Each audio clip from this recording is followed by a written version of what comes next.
That's a minute fast. With the Pledge of Allegiance, please. Who just went up there? Are we waiting for it? Yeah, just start it off. I pledge allegiance to the flag of the United States of America and to the republic for which it stands, one nation, under God, indivisible, with liberty and justice for all. All right, good morning, everyone. I'd just like to start out the meeting, first of all, just by saying lots of thoughts and prayers to those affected by the storm last night. I know M State will be open for the next 2 to 3 days with Red Cross there, so use it if you need it. Start off agenda confirmation. Any changes to the agenda? Madam Chair, I don't have any additions. I thought I would have one, but it inadvertently did make it into the packet. So. Okay. All right, with that then, I'll entertain a motion to confirm the agenda. I move to approve the agenda. I'll second. Any further discussion? All those in favor say aye. Aye. Opposed? Motion carried. All right, minutes, June 16th minutes. Madam Chair, I have page 3 of 3 under informational technology, the number 2. So motion second to replace 41 camera servers. It's 41 cameras and 1 server. So, and then on page 2 of 3 under maintenance, the resolution states that, so if you go second part, personnel request combine 2 part-time custodial 1 positions to 1 full-time position. It probably is not a big deal, but in the resolution it states full-time custodial 1 position. So if we're going to put it in the minutes, we should probably write it the way the resolution says. Right, 1 full-time Yeah. custodian, 1 position. Custodian 1 position. Yeah, Madam Chair, I think that's probably correct because there is 2 levels of. Yeah. Yes. And the resolution is correct, says that, but But the minutes. or we can just take that part out. It says the minutes on the 2 part-time are 1, but Yeah, it doesn't say it on the On there. Oh, okay. So you could either add that to custodial position 1 to full-time or just take that sentence out because the resolution has it in there. Okay. Either one. The one thing that I did have is on that same page under Carrie's report, the employee training tracking will be discussed at the department head meeting. Was that specific IT training or all training? Well, I can tell you what we talked about. So it was both IT security training and also safety training. Okay. So I didn't know if we wanted just to clarify what kind of training. Yeah. And also I'm done with my security training. Thank you very much. Anything else? If not, I'll entertain a motion for the June 16th minutes. I'll move to approve the June 16 minutes with the corrections. All right, do I have a second? Second. Any further discussion? All those in favor say aye. Aye. Opposed? Motion carries. All right, June 15th Board of Equalization minutes. Any corrections or changes? No, I don't have any corrections, but on those, like an example is number 4. It's correct. County says recommends lowering the building's value by $125,000 to $720. It just it's hard to, when you don't, it should be lowers the value from, I would add 720 Original from value was? 950,000, lowering it to 722, which is a value of 1, because it reads like, I'm like, I had to go back and read it a couple times just to, oh yeah, okay, so you're just lowering it, but you don't have the original values. I would probably state the original value, lowering it from this amount to this amount by the 125,000. Then it just reads better. Because when you lower the value by 125.9 to 722, it's accurate. It just would read a little bit clearer if you had the other amount in reduce it by one, from 925 to 722, whatever it was. But I didn't see anything else. Those type of, there's on number 5 was to reviewed and advised reduction of 110,000. So it, like on that one, it's really confusing. You advise a reduction of 110,500 to 300,000. Well, 110, it reads, well, how you redo it, just doesn't read well. So that's fine.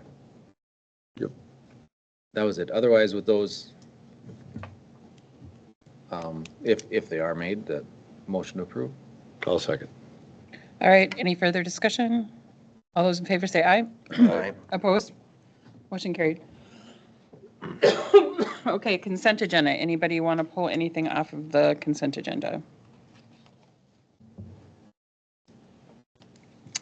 If not, I'll entertain a motion to approve it. I'll make a motion to approve the consent agenda. All right, I have a motion. Do I have a second? Second. Any further discussion? All those in favor say aye. Aye. Opposed? Motion carried. All right, next up, we have Becker County Treatment Courts. Judge Tillamoni and Crystal Cadre. Good morning. Good morning. Good morning. Thank you all for taking the time to meet with us. I provided a little packet, just kind of what we've been doing, just so that you're aware of what our program is at a glance. Just to note that we've had 6 graduations in 2025. We had 2 graduates in 2026. Some of you, I believe, have attended those graduations in the last 2 years. We've celebrated 142 graduates in the Clay Becker Drug Court Program. We are in the process of launching a mobile app that will help reconnect. It's called Reconnect, and it will connect us to our participants as well as each other. So I'm really excited for that launch that I'm doing with the entire district. In Veterans Court, we've had 10 graduates, 5 of those from Becker. Haven't had any of our Veterans Court graduates reoffend. Currently, we're working on getting a defense attorney on our team. We have been lacking a defense attorney for a number of years, and I'm hopeful that will go through. We're really close to getting that. We continue to have community outreach and education. We're updating our policy and our manual right at this moment. There's been improvements to performance measures, including graduation, retention, sobriety, and post-program recidivism. At this point, some of that, I didn't want to provide you with that data because some of it's with graduates and non-graduates. And so I want to splice that out because the recidivism isn't accurate based on that. And so we're working on that as a state to try and figure out what that amount is in accuracy for graduates as opposed to non-graduates. We're updating a cost-benefit evaluation with the entire state. I believe that's something that needs to be done. It's the last time it was done, it was in 2014. Obviously, that will change the amounts of what cost savings are for treatment courts. Just to update you, even though I'm only part of the drug veterans court, I cover both. The entire district as a supervisor, so I just wanted to update what we're doing with DWI court as well. As part of our Department of Public Safety grant that we get for DWI court, we're required to do, DPS is requiring us to do a screening, brief intervention, and referral to treatment program. It's called SBIRT. St. Louis County has been doing it since 2014. What it really does is meets with our first-time DWI offenders. We do a quick screening, and hopefully the ones that are high risk to reoffend will get screening sooner rather than perhaps getting more DWIs. And our goal is to try and get those first-time DWI offenders to only have 1 DWI, right? So that is coming through culmination, and I can provide a little bit more information once that's been in the process if you want more information about how that's going to work. And just in a nutshell to note, there's approximately 2,500 participants served each year in Minnesota, nearly 500 graduates annually. Research has consistently shown that it reduces recidivism, reduces jail time, improves sobriety, employment, and housing stability. It saves thousands of dollars per participant through reduced criminal justice costs. So looking forward, we received $143,000 in state funding as of July 1st, 2026. While these funds are appreciated, we are still looking at an updated funding formula that we're hoping that the state will process, because obviously costs have continued to go up. That funding formula hasn't changed since 2017. So right now, we do appreciate that you continue to help, because those funds don't fully cover our probation, surveillance, drug testing, training, and other programs. So to note, the money that you provided us, we continue to help with our surveillance officer support. That person goes out nights and weekends, does check-ins, and sees those people in their homes and helps them. We're able to use that funding for the Reconnect app for participation and engagement. We're going to work on strengthening our peer recovery partnerships. That includes F5, that you're going to talk with shortly today. And we also helped in providing advanced training for myself to go to a coordinator retreat or coordinator training here in Oklahoma in May. And that really is going to help influence and expand our programs, as well as focus in on how we can do better for our county and the state as a whole. So I'm just asking and thanking you for your continued investment in Becker County treatment courts and for helping to improve public safety while changing lives. Thank you. Thank you. Do you guys have any, can you give you any, how to say this correctly, with the F5, do you guys work, what's your relationship with F5? So right now, they are working with a handful of our participants.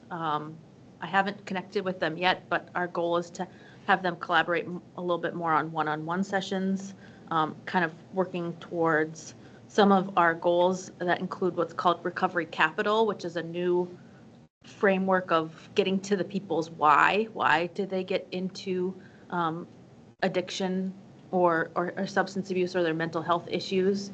It gets into that why, working on specific needs related to, whether that's housing, whether that's, stable employment, whether that's working with their mental health or their wellness, making sure that they go to appointments and doctor's appointments and keep up with their health.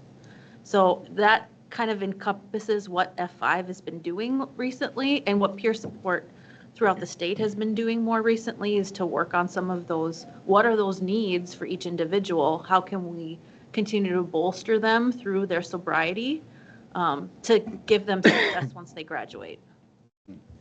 And I know that as soon as the F5 program got up and running and we connected with them, I mean, it was immediate. They were there, available to help the participants that were willing to work with them. And so we saw an immediate reaction from them to help and contribute. So you feel strongly of their positive I do. impact on the system? I do. Good, thank you. And That really back helps.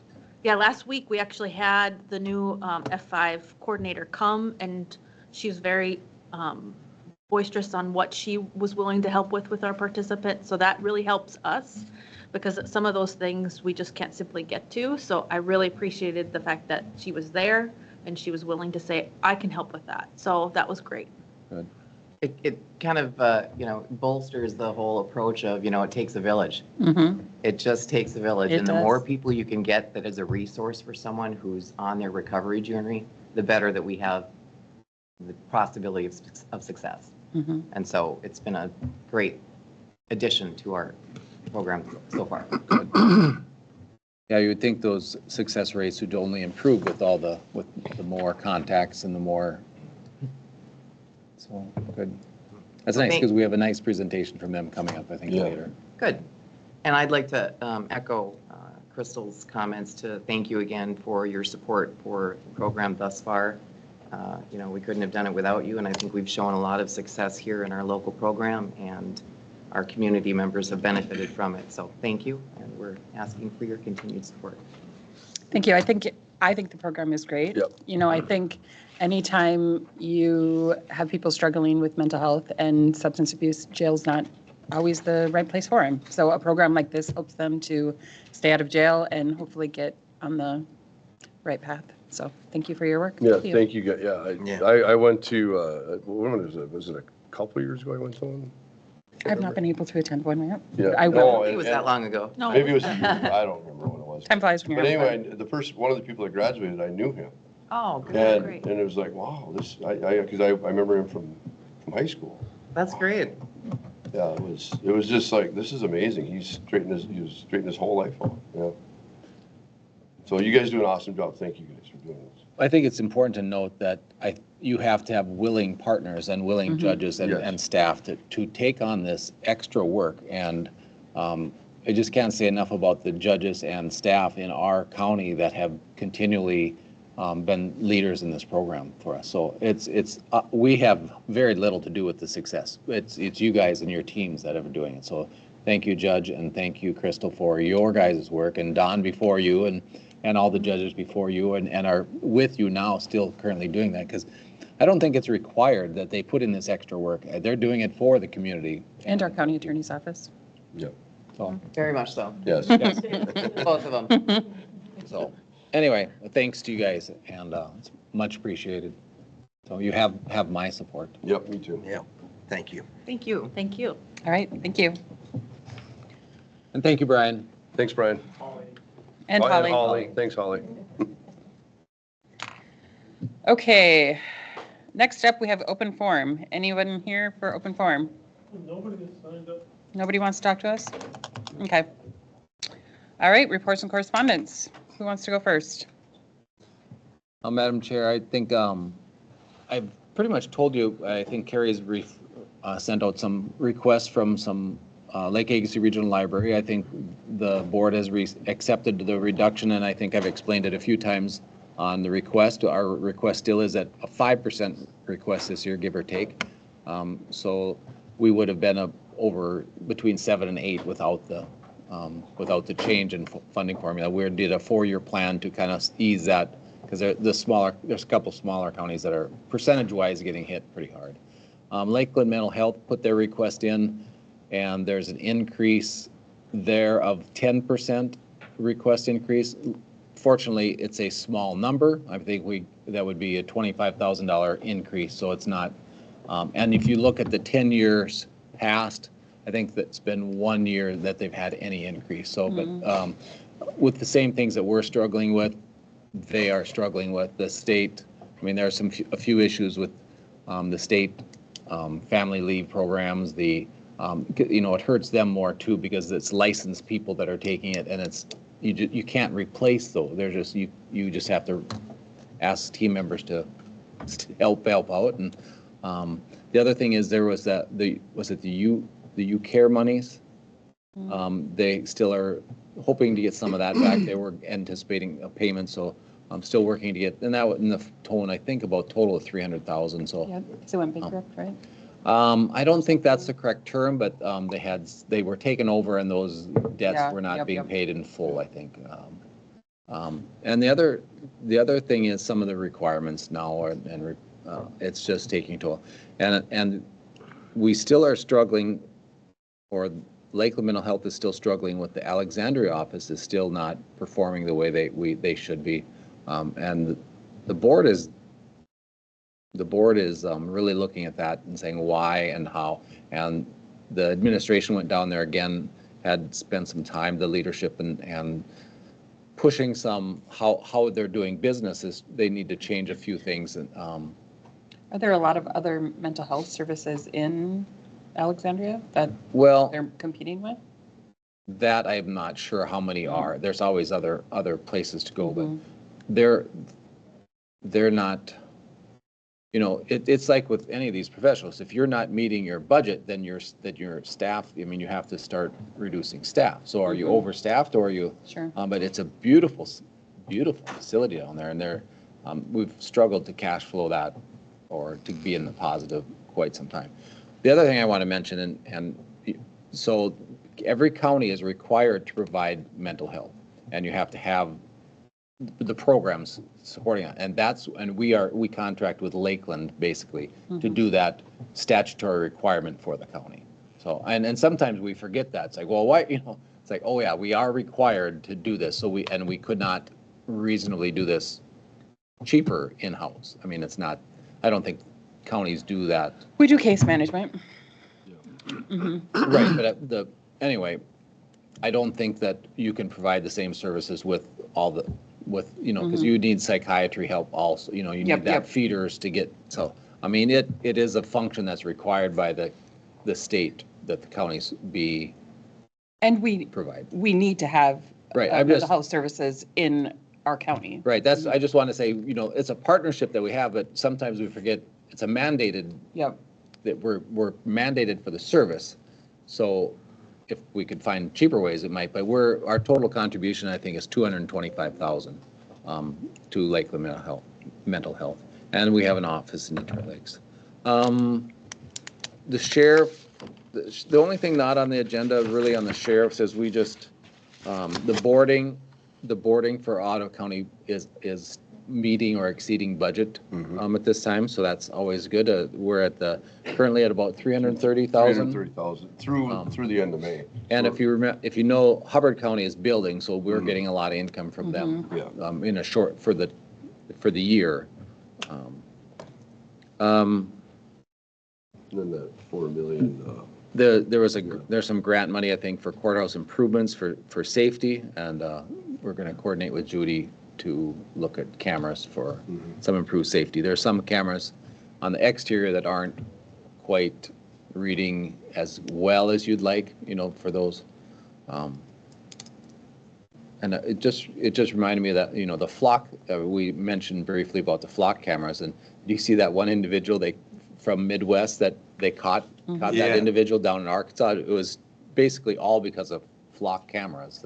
So they have some, you have some warning signs of flock cameras, but then here you see the benefit of a flock camera. I'm like, I don't know. It's a, I was talking about that last night, and I said, Barry don't like them because he thinks it's an invasion of privacy, and I didn't know which way to go. But now, after I seen him get that guy, It's one of those love-hate things. I love it when it catches bad people, but I hate it when it's monitoring your. They went in to say the person went into Walmart these times. Can you holy mackerel? You can tell which store I'm shopping at. well, Of course, those of us Stay that law leave abiding. that's what I was saying. For those of us that are old and mundane, it really doesn't matter. I don't really care how. inside the boat. No, I was thinking the sheriff's department was after me because I saw deputies all around my house yesterday. I was bringing stuff back from the lake. I'm like, but I heard there was some 911 hang-up call and they were just being in the area to see something. But I'm like, I called, what's going on out here? Is you after me? Just another one thing on that courthouse grant. It's a $4 million statewide grant, so it's competitive. So Shane is going to work with Judy to make a good proposal. So hopefully we get. Probably best not to put a $4 million proposal out. Probably not. Yeah. No, that wouldn't work. I think that's. Yeah, I think that was it. I think Erica was at Extension. I couldn't make that because I had another meeting at the same time. So. Yeah, I can do extension quick. So we have, just wanted to make sure we learned at our extension meeting, Linda Prine, who is our office support person over in extension, this Becker County Fair will be her 50th fair as extension employee. So shout out to Linda. We should have t-shirts made. Linda, don't listen. We should have t-shirts made. So just a couple other things. There's 215 potential exhibitors registered for the fair with 1,983 projects. Now that doesn't mean they're all going to show up, but that's what's registered. Currently, they have 248 youth members for 4-H with 47 adult volunteers, and of course, they're all busy getting ready for the fair. As far as master gardeners, their theme this year is foliage plants, so watch for them as you walk through the fair this year. And then their community garden, which is, I believe, by Snappy Industrial Park, they have 27 plots up and growing. So that's all for the extension. I'll continue to go as long as I'm going. Also had EDA, the Maple Avenue project is making good progress. The target date for completion is July 17th. Kudos to the contractor that we're working with, sending updates and pictures. and so far I've been very happy with him, or with them.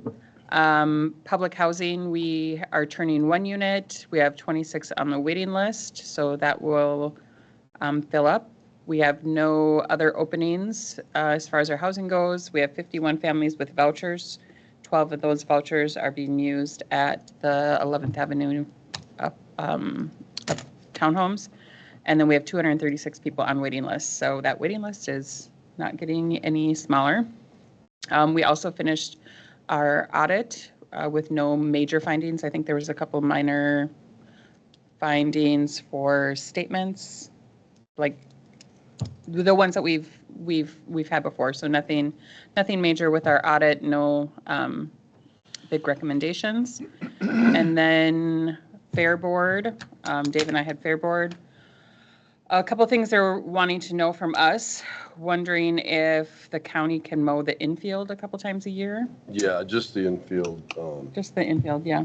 Maybe they can get it on their schedule, just once, like once before the fair, and maybe once a couple months or so earlier. Who are you, we're We're gonna talk. Fair Board? We gotta talk to Steve, probably. Yeah. Well, I think, Madam Chair, the STS used to do it. They did. So we did hire a new employee who's doing our lake accesses. I don't know if he would have the time or not, but do we have a machine? I mean, you don't want to go out with a push mower on, No. on the, so, I mean, if we don't we have have, the. we have the capability. So the Fair Board is looking at purchasing a mower, but it's not gonna be a big machine mower like that you need on the infield of the. Hold it, they're looking at purchasing a mower? Yeah, just. Purchasing or contract. But they want Purchasing us- or contract, but Well, if they purchase a mower, they could do But it, they- couldn't they? Well, but yeah, they could, but it like we have the big equipment piece that can get that done, and Well, why would they purchase a mower that wasn't able to do what they're, because it's not cost effective for them to get a big, huge mower when all they gotta do is mow the rest of the grounds. Does that make sense? well, I would suggest talking to Or contracting it. Mitch and see if they can fit it into our schedule. It's Recreational only person. twice a year, maybe that Yeah. can work. Then the other thing that we did have a long discussion with at the Fair Board is the transit building. Yep. And just kind of what the plans are for that. And they are wondering if for this winter, if we don't have any plans for it, if they can use it for some storage, to store stuff in. So we said we would bring it up. What's been in there in the winter? The sheriff stuff? Is that? No, there's nothing in there. The sheriff did have, Is that and then when is that what we had we in moved there? it all into one Yeah. area, so nothing, So it was empty all winter last year, and it's empty now. yep. So, And then a couple other things, just remember that the senior day is at noon on Thursday, and they have some nominees for senior of the year, so there will be a short program. And pie and ice cream, so we serve pie and ice cream. did everybody respond to Krista? If they can make it? I did. I did. I did not, but I did. I said, I'll be there. I'll be there. I said, I'll be there 1 to serve Oh. Richard. One might be a little late. I came at 1 last year and was done. Because there's no program. And the year before I came at 1 and the program was still going on. So what is the date on that again It's for Thursday, the 30th. 30th, At July noon. 30th? Yeah. Then also at the fair, the rodeo is going to come back. Was it Mojo? Mojo? Mojo Rodeo is going to be the 29th and 30th. And then the derbies are obviously the 31st and 1st, Friday and Saturday. Now, when we're talking about the fair, there's a post online that shows that the grounds in the big, what's it called, the livestock barn, have been improved, and that's they just shout out a great big thank you to Swanson Repair for donating their time and equipment to smooth and level the dirt floor in the livestock barn. Yeah, you did. Yeah. So it looks really good. There's a picture on it. So thank you, Swanson Repair, for doing that. It looks great in there, and hopefully, And Ryan only broke a couple things. yeah. He hit a post and broke it. Mm-hmm. It wasn't a big deal. So just want to give a Yeah. shout out to them. Yeah, no, that was great. And he donated his time, and it took him, probably 3 or 4 nights, I think he said. Mhm. Yeah, so. Do you have anything else? Nope, I'm done, yep. I'll go next. I just got a couple here left. So we had a DAC meeting. So that swing set, that ADA swing set that we supported with our letter of support is the cement slab should be done here. They should start on that late July, early August, and then the swings should be up mid-August and it should be ready to go. The only thing that won't be up is we're going to fence it in, but that'll probably come next year. It won't happen this year probably. But yeah, it's looking good, and we got that grant from T-Mobile that's going to cover about probably 90% of it. So DAC is just going to have to come up with a little bit, so it's going to be good. And then we've been meeting. We had another meeting with the Rural Development Authority, and it's looking really good that we're going to get financial support from them. So basically, what they're going to probably do for us is they're going to secure a loan. They're going to guarantee the loan. So now the banks will give us a cheaper interest rate. So we're looking at probably starting that in January, February of next year. And we'll have to vacate the building for 4 to 5 months. We're looking at options to go places. And we want to do it in the wintertime because our architect suggested that a lot of times the bigger company contractors want to keep their employees working, so they'll sharpen their pencils in the winter and make the bids better. So, Nice. yeah, so that's a positive thing. Maybe work out pretty good. I also had a transit meeting with Phil, and basically we got some information back from Kevin afterwards too. We requested 900. I think it was in the approval. I don't know if it was in the consent agenda. So we just I think we should mention it just a little bit though. We requested 990,000 for our budget, and the state has capped it out at 935. So they came back and told Kevin, you got to get it down to 935.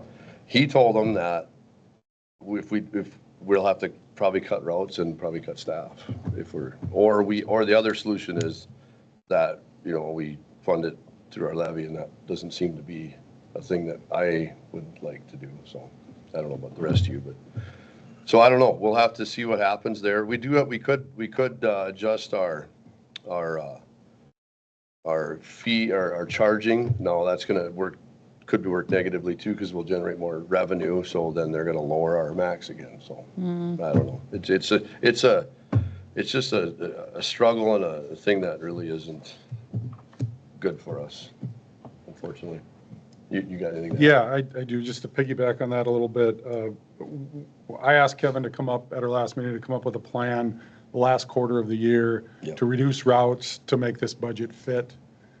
So I thought it was 930 was our budget, and he had suggested down from 990 to 964. So we need about $34,000. We did cut routes in December to meet budget last year, and Kevin said that people adjusted. So if we can do that for 4 months, maybe we can reduce that number down to meet our budget. I had learned with Otter Tail County and a couple other counties, they do fund with appropriations funds for transit, so we don't. But if we can, do you know how much they do? I don't. I don't. We can find out. But Otter Tail's was in Considerable amount. over 100,000. Yeah, they have a pretty significant transit program. They also do it for Wilkin and some other county, don't they? The other thing is we had a bus come in, which should be here today, actually. And we did order another bus, which was in the consent agenda for $170,000. Our oldest bus is 2012. Our next one is 2015, both with over 170,000 miles on them. So these are replacement buses. And we want to get in because we're afraid that the 10% county share is going to go up to 20%. So we want to get that bus order in. Yeah. We do have 2 buses. One of these buses is a non-CDL bus. So we're having some problems with getting people CDLs to drive those bigger buses.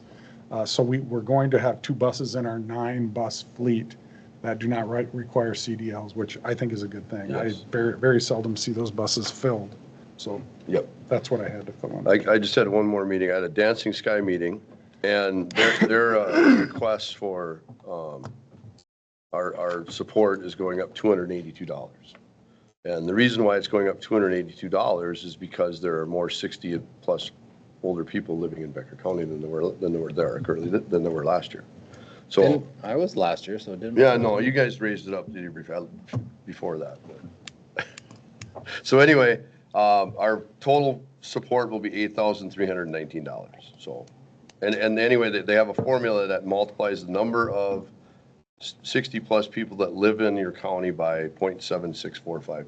So it's basically 76 and a half cents per 60-plus year old person. So it's actually, it's great. It's not a huge amount, and it doesn't, like, it's not going to increase at a drastic rate in the near future either. The last thing we talked about, or the last thing I want to bring up is we did a pilot study, which was called a RAPS program. And we did it in our Dancing Sky region. Basically, it's a partnership with county adult protection units. I think I talked about this about, I don't know, quite a few months ago when it was going on. Anyway, we at Dancing Sky in our region served about 100 vulnerable clients, adult clients, and they expended $118,000 in direct service funds. So what direct service funds are is, if somebody needs something right away, like for example, they need to get a ramp built, so they're in a wheelchair and they need to get a ramp built into their house, or they need help with getting food, or they need financial assistance.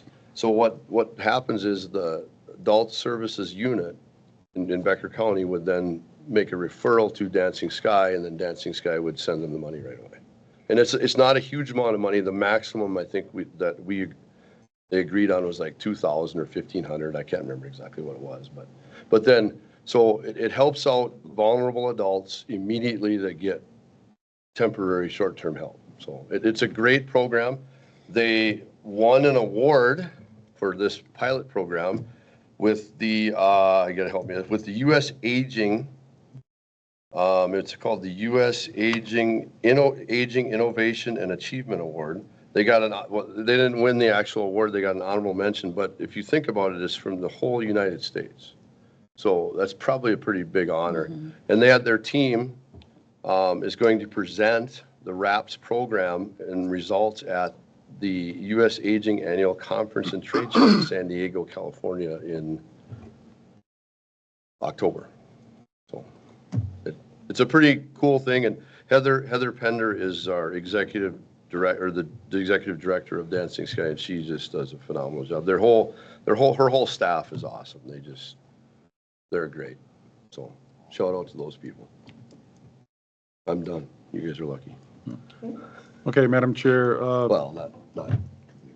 We all got the picture here on email a couple weeks ago about the rain coming in the window at the courthouse. I just wondering, would those funds that you guys were talking about courthouse, would those be acceptable to replace some bulletproof glass or something in there? Would we use those funds that you guys are applying for some of those? I think it's really for courthouse security. Security only? Yeah. Okay. Unless you see a sniper up on the rooftop and the. Let's not give anybody any ideas. Well, don't know. where are we at with that? Were we going to, he sent the picture, there was rain coming in, it was on the windowsill. We were going to replace one window and see if was that what we were going to do?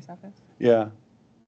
Were we going to do something with that, or are we going to wait till next winter and just while it frees up again? Or weren't we getting quotes on that? That was my understanding.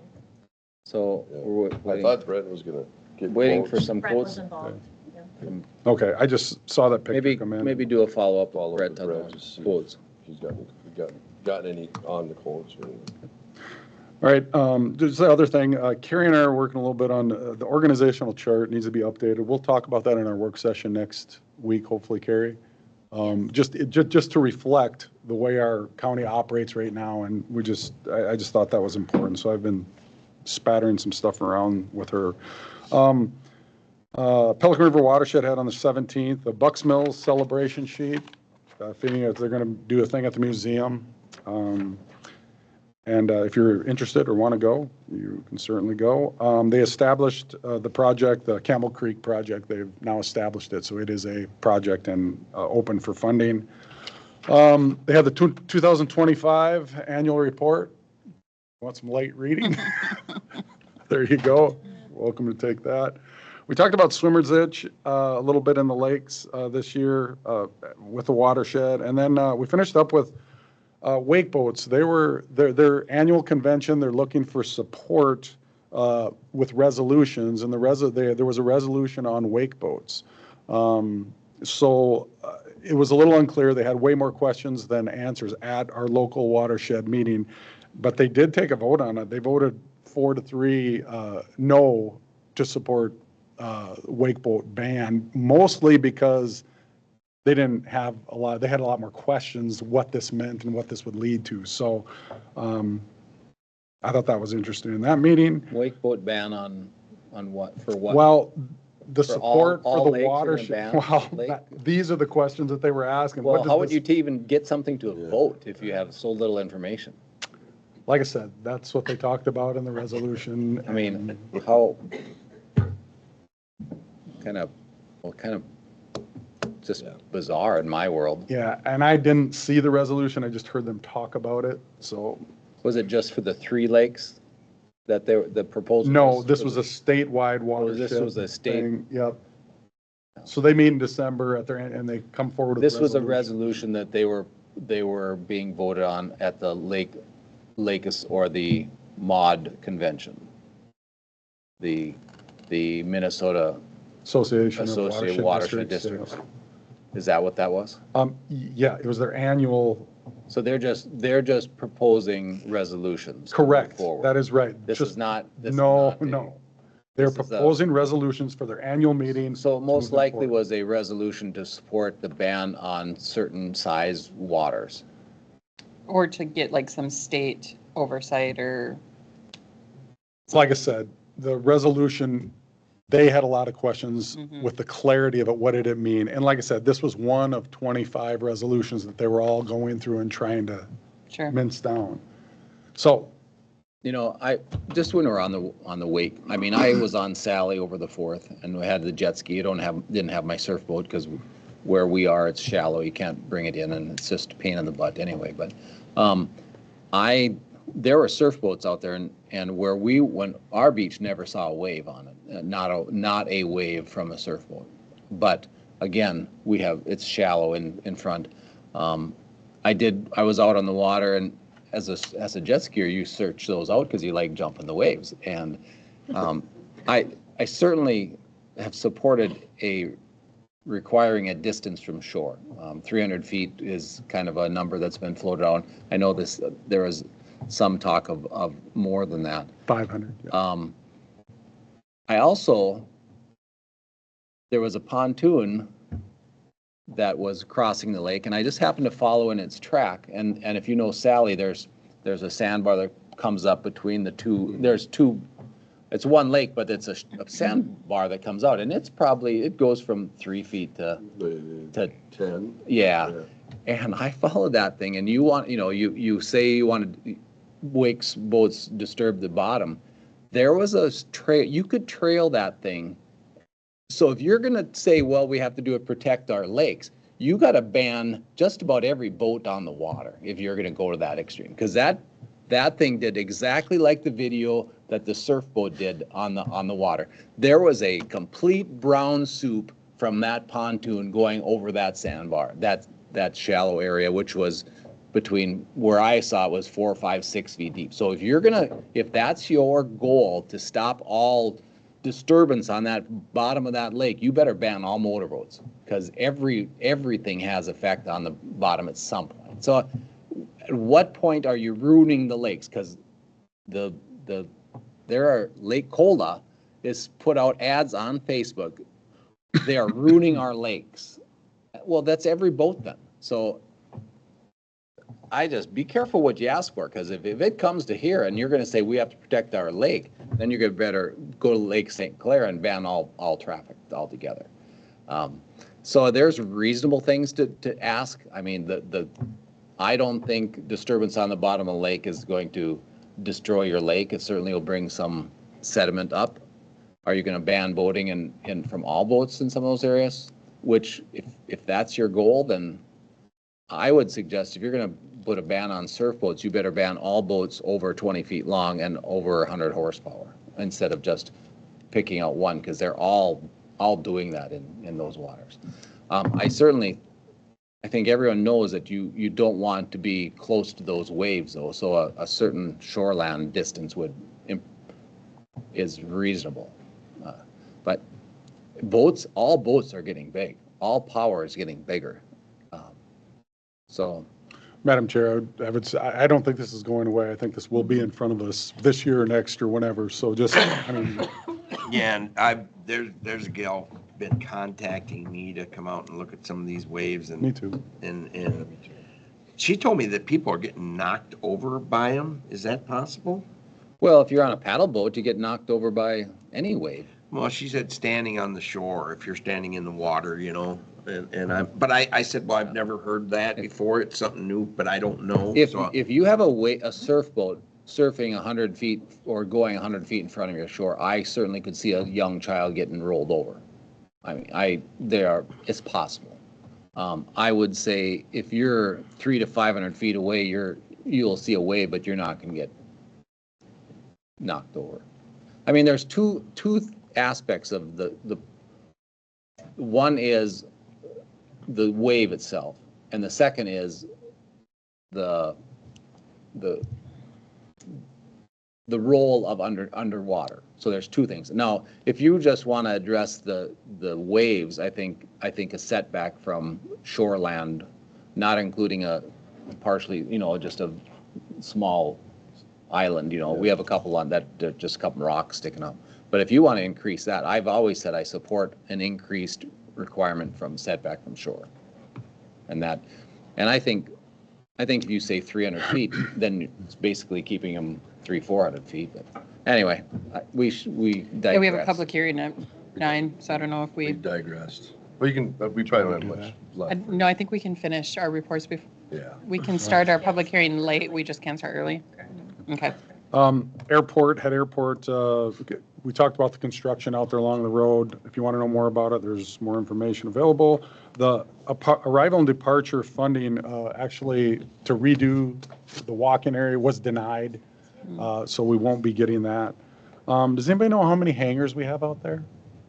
Including the lifelink being one? Do you know? 9. How many hangars are out there? I'm not even gonna guess.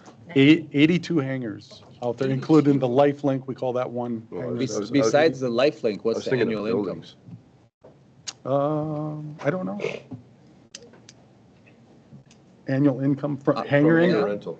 Yeah, I don't know, well enough to support 45 and 45 and that Well, we give. It's maybe. I don't know what the annual budget. Why don't you find that out? What the I can annual find that income out. for the hangar, I 82 can, hangars? I can do that. Not including the lifelink. That's separate. I can do that. Just raise that. Yeah, from Raise the $50 to fees. $100 a Yeah. month. I think. Yeah. I had our final construction demolition meeting on the 17th. Stantec, like I said last meeting, will be coming in to do a 15-minute Zoom presentation so you guys can all see the conclusions we came to.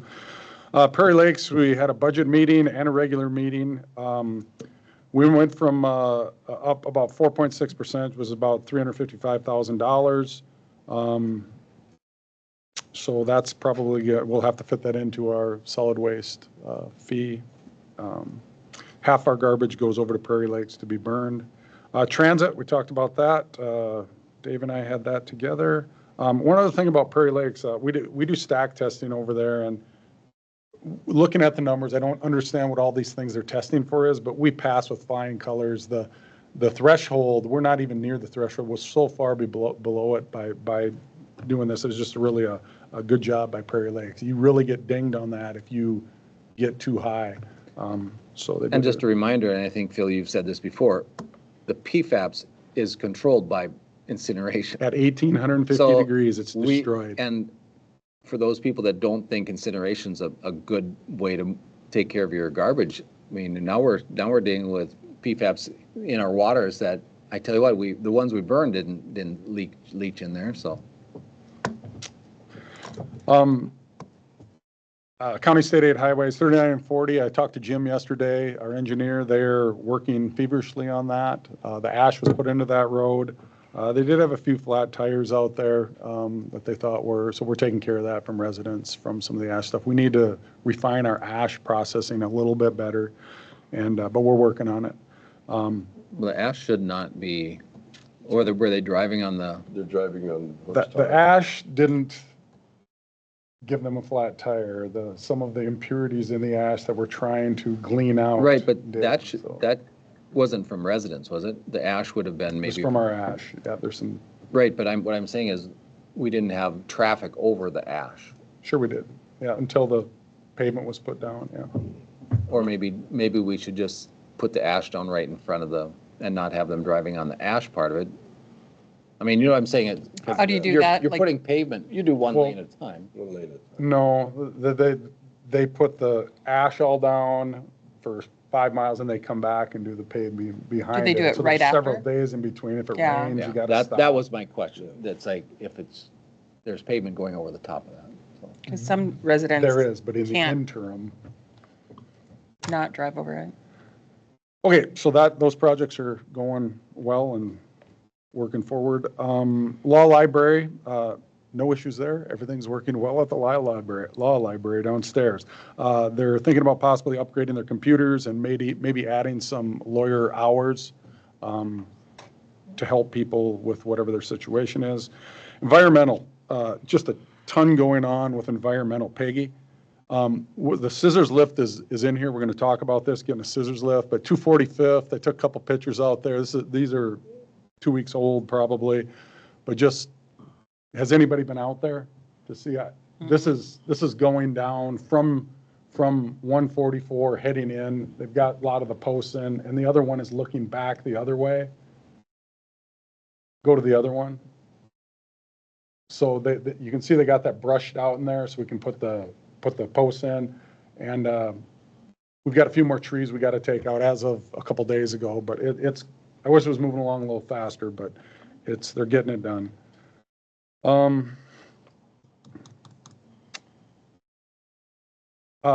Barry, you'd requested this technology upgrade out there. What would it cost to have the person who's looking at the loads and charging for the loads. So we're into that. We spent an hour talking about this. We're down some people right now, so we don't know if we're going to do some full-time, combine some part-times into a full-time. So this brought up a whole bunch of other issues. I would say right now, we're working on it. We do have some estimates, but I don't have any answers right now. But we're talking feverishly about what we can do there. We did get a new ICWIC leader June 3rd. It looks to be a very positive leader there for us. We do have a backup, and we have a third backup, so that is good. Solid waste management plan, we have to have that done by 2026. I'm going to work with Steve to come up with some things that we By the think. end? Yeah, by the end of 2026. Richard, if you want to be part of those meetings too, you're welcome. If you don't, but here's the deal. We need to come back here and you guys need to be on board with our plans because this is a 10-year plan and I don't want to do this with me and Steve. We need to be all on the same page. Richard and I have already disagreed on a few things respectfully, but we just see things a different way. So we need to kind of, when we put our plan together, we need to know that you guys, that's what we want to do at this point in time. So we'll be coming forward with some things. We did apply for this MRF grant, to separate, it's be a $1.3 million project, be a $300,000 grant, but it separates your cardboard, glass, and fiber is the paper, into separate streams. It would, and Richard and I agree on this, we'd hopefully have less people out there because we got more machinery. Better Futures too is, they're helping us with our mattress recycling. They've asked for a pay increase, so we're negotiating that right now and trying to make life a little better for them and easier for them. We have a lot of mattresses coming in. It's taking up a lot of space in our MRF, just so you know. Organics program is still going on. Shorewood Pub was sold to a new owner on the south side of Detroit Lakes down here. They didn't want the blue bins there. They said they need it for parking. So we're looking for a south side of Detroit Lakes blue bin site. Dave, if you could, any ideas on that? I actually called Kelsey. He hasn't called me back yet. Yeah, I don't know. We kind of talked about it the last time when it was possibly going to happen with the other new owners it didn't happen, so we kind of talked So the about nearest place for drop-offs would be the ice arena Yep. and then Davis Avenue behind Napa there. So even, Yeah. even up on 54, even up around the south side of Detroit Lakes up to 54, would be anywhere in Yeah. there, I think would be good. Yep. But we're still working on that. Last thing, on the 30th, June 30th, went out to Tamarack. They did an agreement signing between U.S. Game and Fish and White Earth, and watched the event unfold there. This was the agenda, if anybody wants to see it. But White Earth and the U.S. Game and Fish at Tamarack will be doing water monitoring together, AS monitoring, do some signage and trail maintenance. We're going to be working together to do that. So I think that was a positive thing, and met some people there, so it was a good event. And that's all I have. All right. I had environmental with Phil, he's covered that really well, but we have a lot of trees down in Detroit Township. So I talked to Steve this morning, we're gonna probably be staying open late today and maybe tomorrow and maybe even, depending on maybe even one more day, to try and, so people can get rid of this stuff, because there's a really a big mess out there. And then one other thing, I was standing out in my yard right after that tornado, and the emergency response was unbelievable. I don't think any other country in the world does it like we do it here, and maybe Becker County is just stands out. But I mean, it was just, I don't even know where they all came from. They weren't all ours. But if I was trapped in one of those places and I had all those people coming to help me, that was really something to see. So, That's a case where I think we'll find, we'll hear reports after and have a briefing on it later, but I mean, you just read bits and pieces that there was ambulances on standby. I mean, but someone has to coordinate that, and I think the way it sounds preliminarily anyway, that our Becker County Emergency Management was doing well and did, I mean, hopefully, because it's a lot to coordinate, and you have M-State is open for services, you have Red Cross, you have ambulance services, you have rescue. I mean, it's significant when an event like that goes through. So thanks for all those people working to make sure everyone's safe out there. And it also shows the importance of our training. I mean, we don't deal with this often, so that training is really what's important to make sure that we do know what we're doing. I think it's all because Commissioner Varberg is this is safety. That's probably it, I am too. the safety Yep. guy, and that's why I was out there right away this morning. And our deputies were out there. I went out there right away as soon as it got light in there. Our deputies were standing at the road, making sure people weren't on these roads with the power lines, and so, yeah, and so, yeah, that's all. Well, kudos again to our Yeah, Sheriff's Department. they were great. They did. Madam Chair, this was on one thing that I was going to update, and I'll just add a couple things since we're on this topic already. When I came into town, I would agree the coordinated effort was quite the sight, and the operations and the quick response and community, the surrounding communities, the first responders, and then just even the quick response from our Becker County employees. I started the call. A lot of our department heads answered on, first, second ring. They all were willing to respond. We had numerous departments that were on standby, transit with buses. Human Services responded to M-State.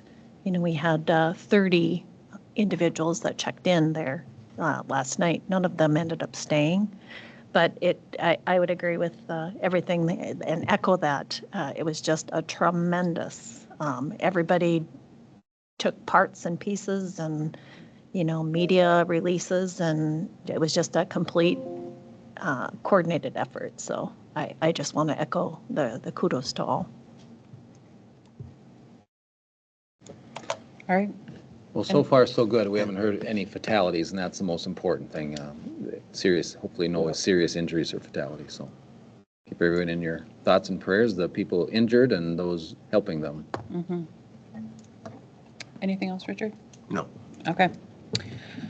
All right, then do we have any appointments? I don't think so.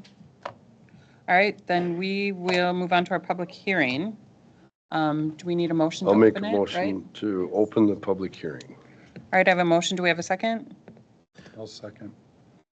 Madam Chair, just for the state of the public hearing was Yeah. the, Yes, we have a public hearing for our Resolution 0726 IG 1G, our business subsidy policy. So any further discussion? We'll take a vote. All those in favor say aye. aye. Aye. Opposed? All right, motion carries. Public hearing is open. All right, Cody, take her away. Good morning. We are here to propose the resolution to update the business subsidy policy. A little quick overview for you. The last update on the business subsidy policy was done in 2007. So the primary goal behind all of this is to get the language updated, the statutory references compliant, and the old language that's obsolete now removed from it, and just standardize things a little bit. So the governing statutes that cover business subsidies are 116J, 993 through 995, and then for tax abatement, it's 469, 1812 through 1815. A business subsidy is defined as a state or local government agency grant, contribution, personal property, real property, infrastructure, principal amount of loan at rates below commercial rates, and any reduction or deferral on any tax or fees, et cetera. So why update a policy? Main goal is to be transparent and clear for public use, streamline the process for the assistance and across administrative capacities, and then also consolidating the business subsidy policy and the tax abatement policy language into one, basically to reduce the redundancy for the applicant. One policy is easier to deal with than two. So next slide, Peggy. Yep. Yeah, again, so what changed is really just the statutory references. They were amended throughout the years to clarify reporting requirements, standards, definitions, such as to the wage thresholds, exemptions, public hearing requirements, and so forth. And then on the tax abatement side, not as much change there in the language, but it was in the past more widely considered a separate tool for assistance. In today's world, with the way the costs increase have occurred and things like that, many times it's common to see different subsidies and tools layered together. The primary change, though, was the Jobs E program, and this program was a state program setting up enterprise zones that were essentially to incentivize development through tax incentives, and that ended in December 31st of 2015, and then officially sunsetted in, I think, 20 or 21. So our old policy completely written around that program at that time, which was active, and now that it's obsolete, I would say 60-70% of it was old language. So time for an update. And then again, just our new policy, updating it gives us benefits for ensuring compliance with law, providing a comprehensive policy. So rather than maintaining separate and outdated policies, having one single document to help encompass all of the, basically our main financial tools for assistance, clearly defining roles and responsibilities with the EDA, Economic Development Authority, administering the applications and making recommendations while the board here still has the final approval. And then creating consistent evaluation standards. That was one thing that wasn't in the policy. Primarily was criteria, defining criteria, and then the process for reviewing the applications. So that just kind of helps clarify things. And then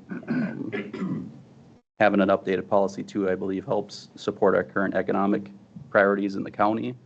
And it also provides some flexibility still for future amendments and language changes as we potentially expand programming or deal with other things like revolving loan fund and so forth. So again, it's really just a language update. Like I said, it hasn't been done since 2007. So in 15, 20 years, a lot of, state bills and stuff go through that amend things. So we're just getting up to date in compliance. So we are better prepared to pursue some different programming and things like that, and be more ready for some of the inquiries that come our way.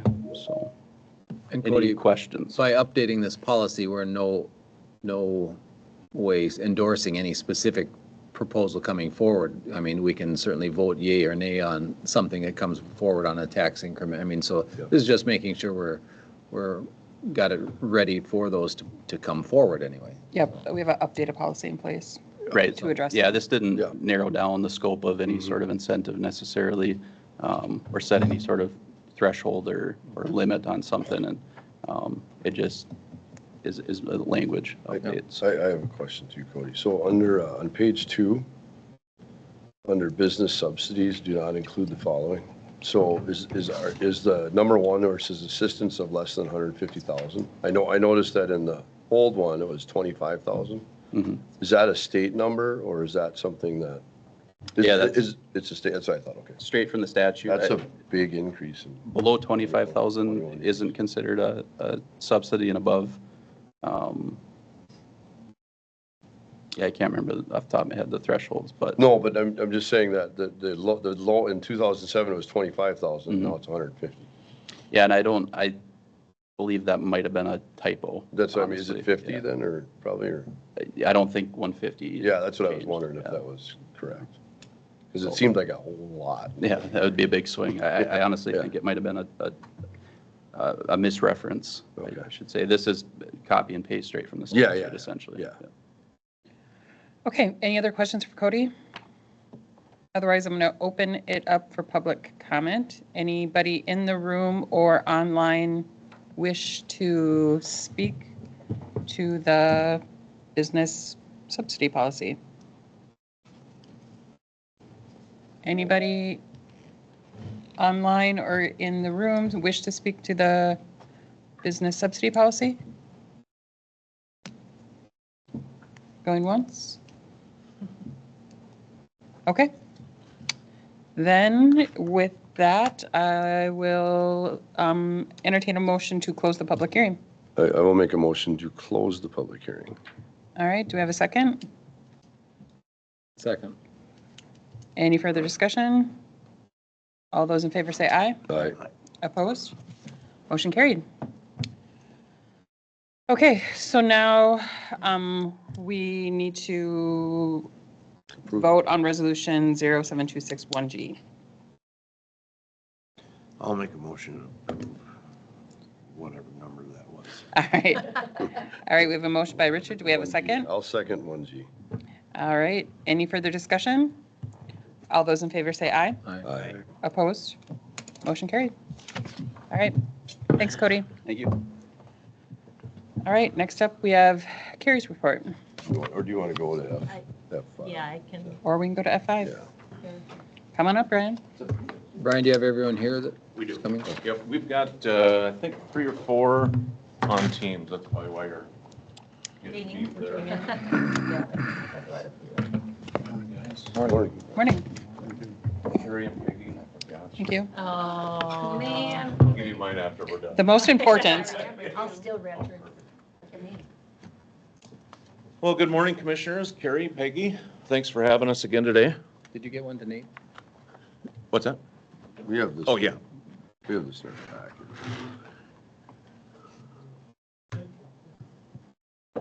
So just a quick thing from my end. You guys have, all commissioners and Carrie and Peggy have a brief, actually quite an extensive PowerPoint within your packet today. I'm going to let that go just a little bit because there's a lot of detail in there to go through. Just kind of want to give a synopsis of our year-end report, and I'm joined by Jenna. She is the F5 Chief Operations Officer.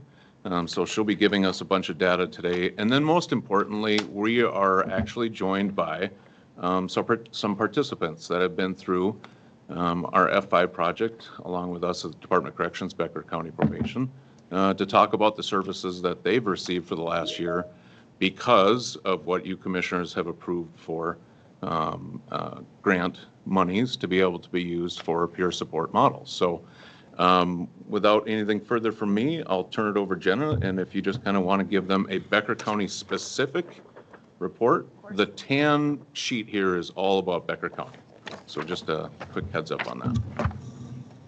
Thank you. Good morning, Madam Chair, Commissioners. Thank you so much for having us here on the schedule today. And then also, thank you for your investment into, or your continual investment into your county, your neighborhoods, and, you know, permitting F5 project to bring peer support and care coordination and services to Becker County and its residents.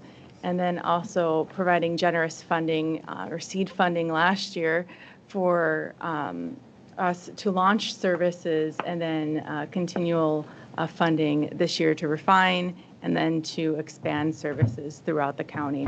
What I have here in front of you today is just an, you know, instead of, I think the committee got like a 20-page report of end of grant, and then there's that longer PowerPoint, which I also think is maybe 20 slides there. Just a brief snapshot of the year in review, or our first year operating alongside Becker County.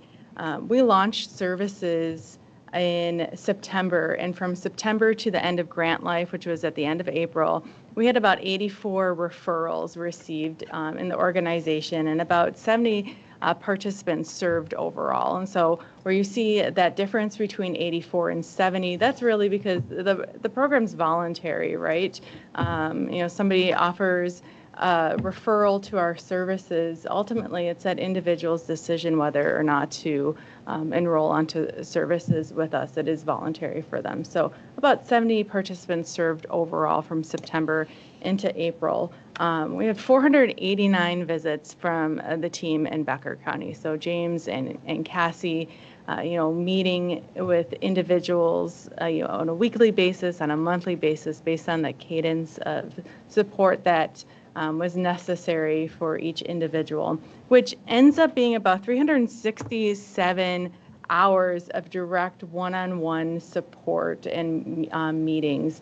And so each meeting is about at least 30, 45 minutes. Some meetings are much longer, especially if, I believe Brian shared a story of Cassie working with a gentleman, and they went shopping for a dress for his daughter, and that was the first time anybody had, you know, assisted him in you know, helping to purchase or to help go shop and pick out a dress for his daughter, right? And so those types of visits may be a little bit lengthier than 45 minutes, certainly, as there's transportation involved there. But overall, as we launched services here in Becker County, we were providing peer support. So peer support comes directly with lived experience. So an individual is providing support because they've been in those shoes before, right? You know, they've experienced what our participants are experiencing. They know how to navigate and what encourage those next steps. The care coordination of creating plans and accountability and moving forward. And then we also launched correctional and jail services. And so the team meets within the Becker County Jail once a week with residents of the jail to discuss services available within F5, project services available within the county. And then also towards the end of the grant life, we launched Healthy Relationships curricula, which is a 10-module program that was launched originally in Jamestown River Correctional Facility, and we've launched it throughout our services across the organization, to where really those modules focus on some of the barriers that individuals have communicated, or individuals that we who are on staff have experienced, or certainly research in the criminal justice world supports of being high barriers to individuals who are reentering society after they leave jail or prison. So emotional regulation is one of those modules as an example. And so during our time here within the first year, overall brief outcome snapshot, when folks were on services with us, about 86% of them had stable housing. And so many individuals come to us without stable housing. That's one of the first things that we work on, right? You need shelter, you need to be fed in order to keep moving forward. About 81% were able to find employment. 88% were able to maintain recovery while on services, and then 92% were remained law-abiding when on services with us. And so, not saying that F5 project is the sole reason why people remain law-abiding, right? It's truly working together with partners and within systems to help remain that law-abidedness. But ultimately, with 92% of the caseload remaining law-abiding, that is an estimated about $775,000 in cost savings or contributions towards that cost savings of law-abidedness for the county. So we just really want to thank you for your investment into the services and providing an opportunity for us to share what we do best in helping folks break barriers, build their futures, reunite with their family, and take a moment in their life and just let that be a moment. It doesn't define the future, and it certainly doesn't define the present at all. But those are just some quick highlights. And I have the benefit of always hearing the quick highlights and seeing firsthand the work of our peer care coordinators and hearing the stories of their work every single day, and they are incredible. And so I'd like to yield the rest of my time so that you can hear some of those firsthand stories. We're joined today by several of the folks who work so closely with Cassie and James and Donna and Brian and his team within Becker County. And so at that time, I would just like to turn it over to them. Do you have any questions for Jenna at all on the data or anything before we get to that at all? Now, one question I know, and I believe we've talked about this before, but just encouraging to look at those other revenue resources for your continued support for that peer support. I think it's through Medicaid maybe, but just encourage you to look into that because that will be beneficial. 100%. Yeah. Thank you. Okay, so Commissioners Peggy and Carrie, we have, like I said, we're joined with some of our participants. What I'd like to do, with your permission, is I'll just have them come up and we'll just hopefully hear some impactful stories from them, and they can tell you about their journey on F5 throughout this past year. So if you guys just want to come on up. Yeah, we can start on the Teams ones. Yep. Do you know who you want to call on first? Brooklyn. Okay, so Brooklyn, can you hear us?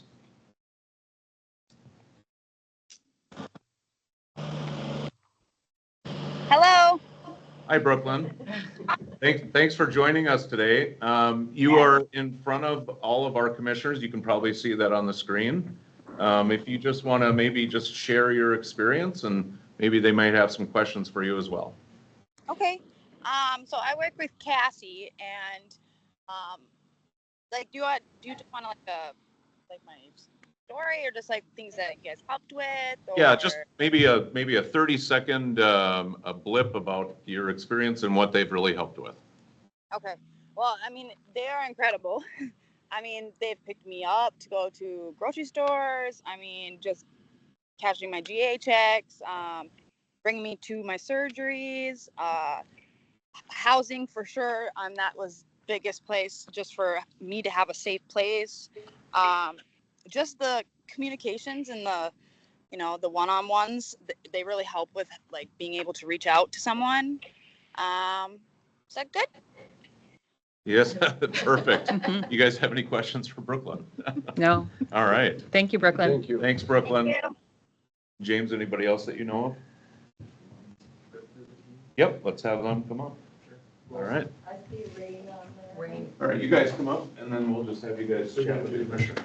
Yep, we'll get to him. Right. Yep. He was having. One more online. Okay, Oh, Rain was? that works. I've been letting him in a few times. Rain is on? That person, yes, and they were having troubles. They Okay. couldn't boot it off, so I don't know if you want to make sure that they Yep. talk. Okay, so why don't we have you guys come up first, and then we'll finish with the teams. Okay. Go on, come on up. We know it's a little bit out of your comfort zone. Come on and stand up. Let's just have you come up and we'll have Stand up? whatever you want, either way. Well, I'll go first. Hi, Commissioners. Hello. My name's Dustin. So I have a history of multiple DWIs.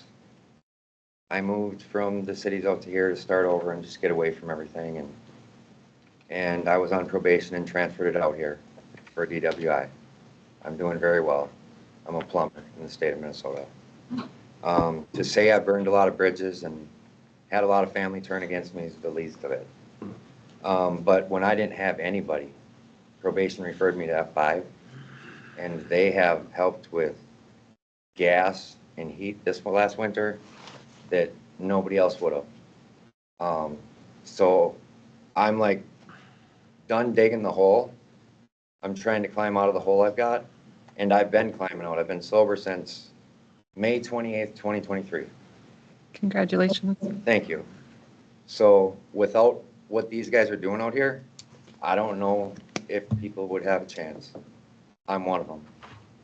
And I really appreciate Cassie. I work with her. I could talk all day long and tell you guys about the good stuff they've done for me. Where are you working as a plumber? Right now, I got a drain cleaning company that I started on my own. So I'm a licensed journeyman plumber. I got to take a master's test and do some things, and that's in the works. I was in the union for some years, and it's just, I got out of the union and didn't like it.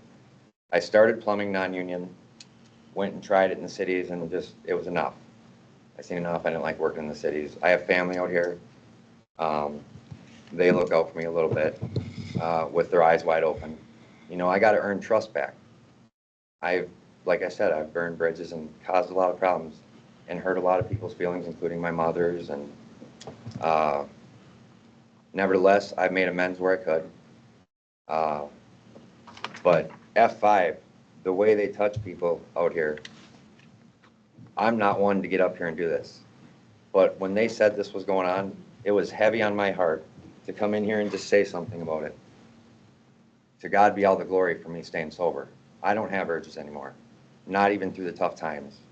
But they've came to me, Cassie has came to me at 9 at night, out of the clock, off of work, and came and helped.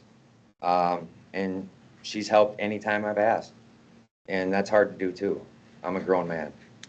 But it's a program that needs to be out here. There's people that have nobody. And there's people that need these guys. They are great mentors. Amazing. I've seen a lot of treatment programs in the cities. I've seen a lot of stuff. I have never seen one reach out like this. And that's why I'm here. If I could, Nick wants to introduce one of his clients as well, Mr. Wombly. Thank you. Thank you. Thank you. Hello, my name is Wombly. So, before you start, I just want to introduce Wombly, work at the probation office. I know there's another individual in here that I would love to introduce as well, but from the probation standpoint, I want to just introduce. And the growth and the change that I've seen in the last year, even over a year, from where you were at a year ago, is the growth we've had since working with F5 and putting all that time and effort in. I just want to be your first support for that and share that with you. Nice, thank you. I wrote a little thing on my phone, if that's okay to read off. Of course, yes. Okay, F5 really helped me out when I was on probation for my DWI. Their support from other people who understood was a lifesaver. They helped me through my treatment and get back on my feet. It wasn't just talking, they helped me with rides to work and even came to see me, even though it was a 45-minute drive. Because of their help, I finished their treatment and got a full-time job. I have completed all my probation requirements and stable and started my own family now. Nice, congratulations. That's a big thing for one. Yeah. Yes. Where do you work? I'm good. Nice. Cool. Very good. Thank you. Man, Chris, wasn't for F5, I'll be in prison right now. I was looking at 25 months. Had me out of there. Cassie told me I was so much by bringing my hospital appointments out of TBI 3 years ago. Put my head open. And thought that, I want to be here. She's been there for everything for me right now. They give me gas, food, better than nothing. I live on the street by myself. Basically, I got a home. I have solar panels on it, so I don't have the power everybody else got. And you guys help me out with that. Nice. I've also got 2 college certificates in the past few months for cannabis. 2 Nice. F5, they provided me with a phone to get through the school and back. Congrats. Good job. Congratulations. Congratulations, yes. I'm Ricky. I live with James. He's been nothing but, positive in my life, I was real big into the meth and, I just never thought that I'd be sober to this day and I'm looking at 7 months now. Congratulations. He's helped me with, getting visitations with my kids, because I'm not much of like filling out paperwork, so he helped me with all the paperwork to file the petition. I had to do the impact panel and I had no money at the time. They helped pay for that so I could do that. And just like when my dad passed away, I really, I had thoughts of going out and using, and he was somebody that I could call and talk to when my probation wasn't answering. Just being there for me, it's all been about F5, They've always been there, no matter what. Sometimes, you just need that person to talk to, and they've been there. Nice. Well, I'm. Thanks, Ricky. Yeah.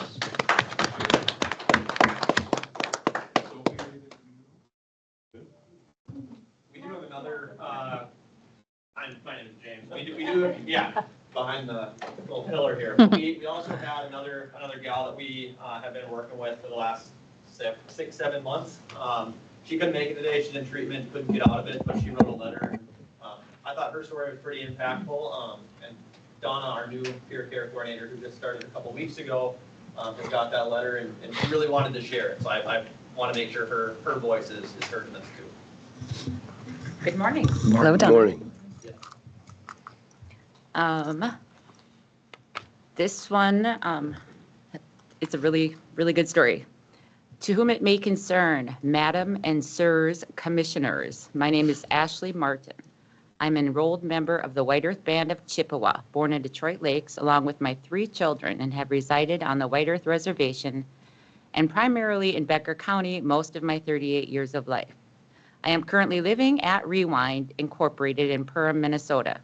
I receive services, support, and help from the F5 project and am very grateful for it.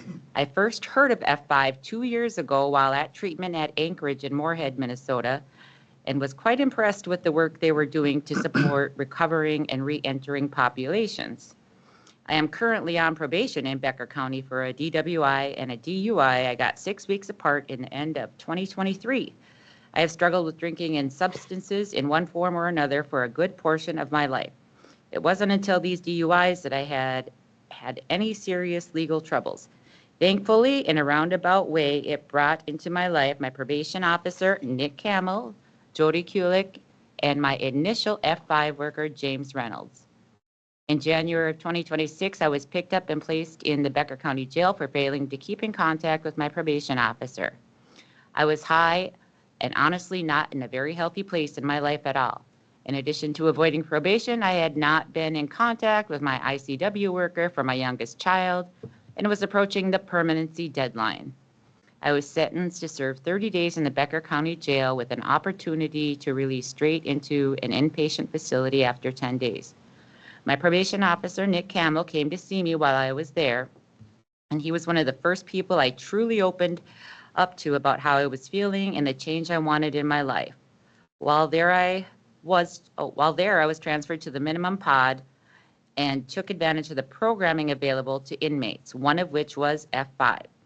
I remembered the name from the Moorhead area almost 2 years prior, and I was excited to learn they now worked in Detroit Lakes. The evening James and Cassie came for the minimum program, I was the only one to go. I really opened up to them that first meeting about how hurt I was over losing custody of my daughter and how it had been affecting us both over the past 2 years. I told them what I had been keeping to myself for the last 2 years, and they listened, didn't judge, offered support and hope going forward. They've had my back with my ICW worker, James and Nick both, and not in a way that enabled me to continue down the same path, but in a way that empowers me to take care of myself, my recovery, and offer support with the tasks I am unable to do by myself without being a crutch. I know addicted people to be hurt, traumatized, and stressed out people. Addiction is such a myriad of different social problems convoluting into a bigger problem. There is a solution, though, and F5 has been and can continue to be a part of that solution.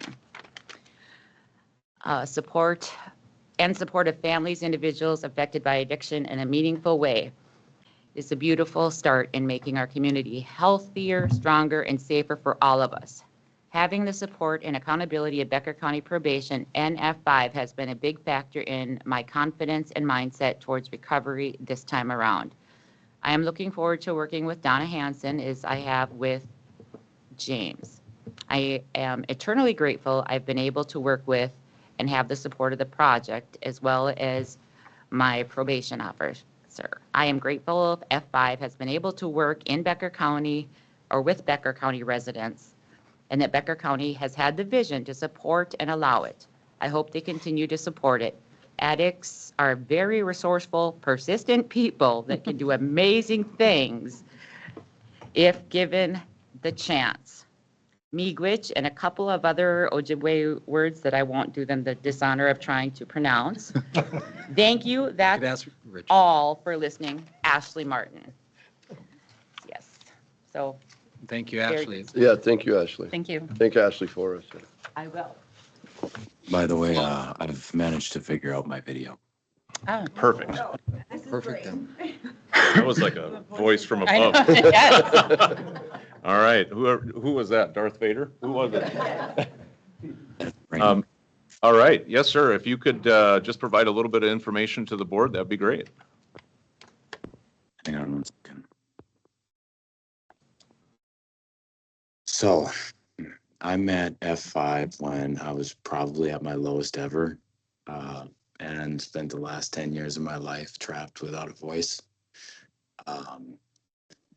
I was recovering from a silent but crippling injury that forced me to drag my leg for an entire 1.5 years, where I was refused hospitalization and surgery because of my age and housing. To disclose, I tore my hip. I tore my hip in 2 places. So, I was lost, broken, disabled, and unhurt. I spent the entire time picking up the pieces of a ruined career, destroyed car, and nothing to look forward to. Then I had the breakthrough. F5 gave me the support I needed to keep pressing on when I was weak, falling, failing, and ready to give up. Their $150 categories and their continued support got me a shower, a phone, and even some car parts for my car so I didn't crash in the blizzards when every day felt like I was going to be one snowdrift away to the end. But I was able to keep moving forward, doing what was right, becoming who I could be, not being left behind to die without being heard.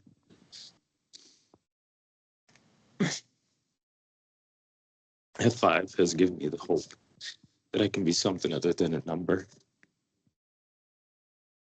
That's all I have. Thank you. Rain. Thank you, Rain. Thank you, Ryan. I just want to thank all you guys and gals for it's tough to talk in front of people about yourself. I'm gonna stop. I appreciate the statistics, but these stories are really what's meaningful. Yep. So thank you all. I know we can be intimidating. We're not there. You know, I mean, we're pretty cool people. Richard can be intimidating. But thank you all for taking the time out of your day to come and tell us, not just about your stories, but how F5 has really helped all of you. So thank you. Yeah, thank you. I'd also like to, we have a committee that awards the monies to these requesters, and F5 has been one of the recipients of those awards. This is monies from the opioid settlements from the big manufacturers that have been pushing some of the opioids in the past. So I want to applaud our committee that has chosen F5 and move forward with them. I think they did an excellent job, and today we've heard specifically why this has been renewed this next year. And so I want to thank that committee and also thank F5 for but more importantly, the people that it's helped. Thank you for finding a way to get your path going in the right direction. So, and that's tough. I mean, I have friends that, been through similar situations and you see it. So thank you. I just want to say something before we close out, that this isn't a normal thing for us to come in front of the board with active participants. And I think it's super important that you 7 get to see and experience the work that's been completed by F5 in our office. But to quote Judge Tillamoni from this morning, it takes a village. We can't do this without you. We can't have F5 without participants wanting to flourish and change their lives for better. And I can't be more proud of the county that I work in to base all the work that we give back to the community. This is a different feel here, and I know I've said that before, but the amount of professionalism and care, and for having these folks to actually stand in front of you and speak their message, I've never seen it before. So this is pretty cool. So thank you guys for the support and your continued empathy in regards to what we work with as well. Thank you. Anything else? Anybody? I'd be up for a break. Up for a break? Thank you, Go. We'll take a break. Appreciate Thank it. you. Come back at 10? 7-minute break? Okay. Thank you.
We are.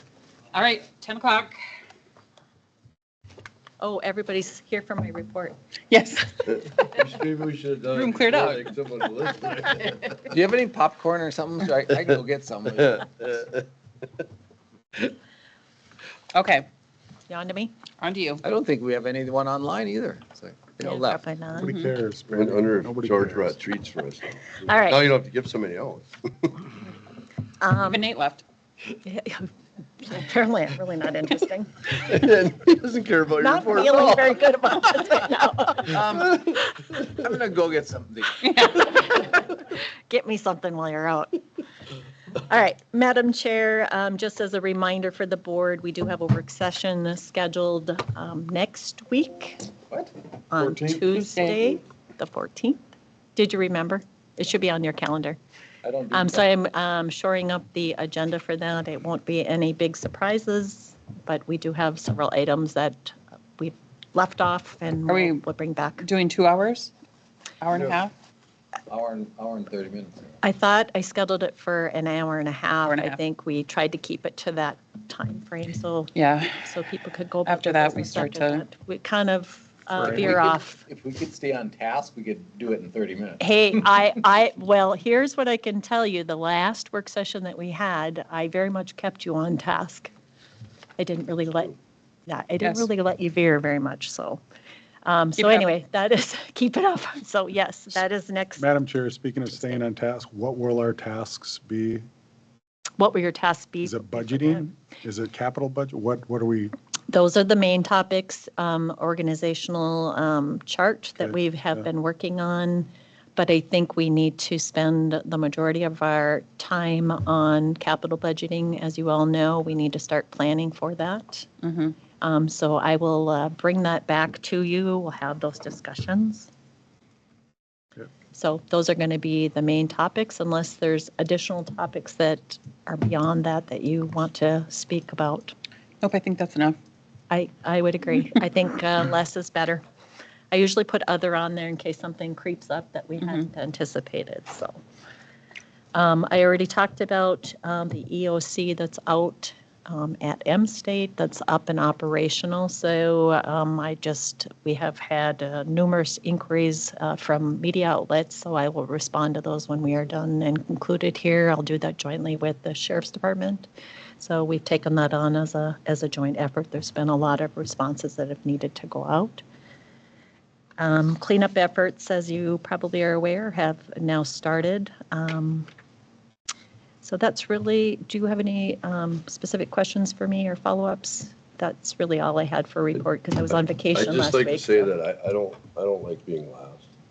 I'm just kidding. Carrie calls me and says, "You're the last one I'm talking to." Oh, yes, I called all of you So I yesterday. was second to last? You were second to last, yeah. I was on the phone with Barry when you second to last. Full disclosure, I checked on Richard first because I knew he was in the direct path of the storm. So congratulations, you were first. I know it. I was glad, just in case I was under And he a tree or answered, something. and I Nobody was else- happy to nobody hear else that he would was check fine. on me and my family, so. I checked with Richard, Kyle. did you make it? Oh, I guess you did. So Do the, you have any more storm information? Was it a tornado, a small tornado that hit a couple spots, or was it straight line wind that got most stuff and a tornado got a little bit, or, I mean? No, if you look at it, it has to be some kind of a big- tornado. A big, And, a yeah, and large it seemed movement? to do some of this, because it threw stuff around. It didn't just, Blow yeah, one direction. and it twisted my little pine trees, actually twisted them and bent them. And so, yeah, and it moved around a little bit. I mean, when the news came on, they said this is, I mean, he was indicating this is as severe as it gets. I mean, it had the potential to be a huge rotation. I suppose I don't know if anyone's weather knowledgeable, but Well, I think it usually, within like a week or so, it'll tell you like what the official. Yeah. that's where we are because when I put out the initial media release, I was using potential, tornado or possible tornado because it hadn't been confirmed yet by the weather Yeah, service. it's sometimes those strong straight line winds do a lot, I mean, that type of damage, but they were saying this as that rotational, this large rotational. So maybe it was, I don't know how you categorize those, if they're just massive, big windstorms. Yeah, I would assume that today that they'll begin to start assessing the damage and they'll go from there and they'll decide what exactly it was, so. The preliminary discussion at the EOC early this morning was as well that, this may rise to the level of a declaration of disaster, so emergency recovery disaster, so. As far as funding and requesting that, so we'll know more as the day goes. Documentation is key in this. Yes, so that has begun, so. Okay. Any other questions on? Carrie was out till 4 last night. So, I mean, she was coordinating, so she kind of deserves a kudo too. Phil, The bars closed at 2 and she headed from there over to the site. That's not how that happened. Don't start Make rumors. sure we reach out to the township, the townships in that area too, to find out if there's any, if they've had any damage or. Well, and so, I talked to Steve about this because they're gonna haul a lot of brush in there, so. And he said that if we declare this an emergency, they can get paid back for this. Mm-hmm. But if they can't, can we help them with those? I think there should be some discussions and bring options back. I don't, but I don't know, are you gonna pile that in different areas for future cutting, cutting it up for wood?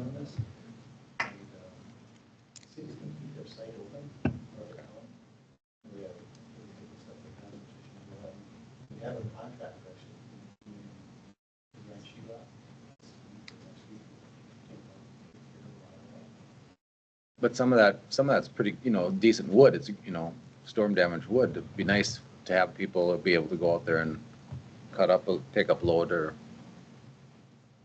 Yeah.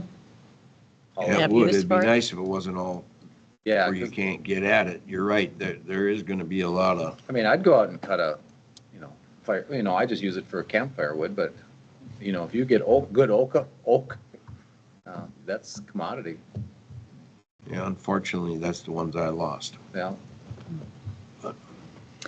Probably the last thing I don't know that I referenced this before, but, one of the pieces that we were able to see early this morning was they did a drone flyover, to areas that they weren't able to actually get to. So that was the clarity on that. And I was just calling to answer your email you sent me this morning and then talk to you about.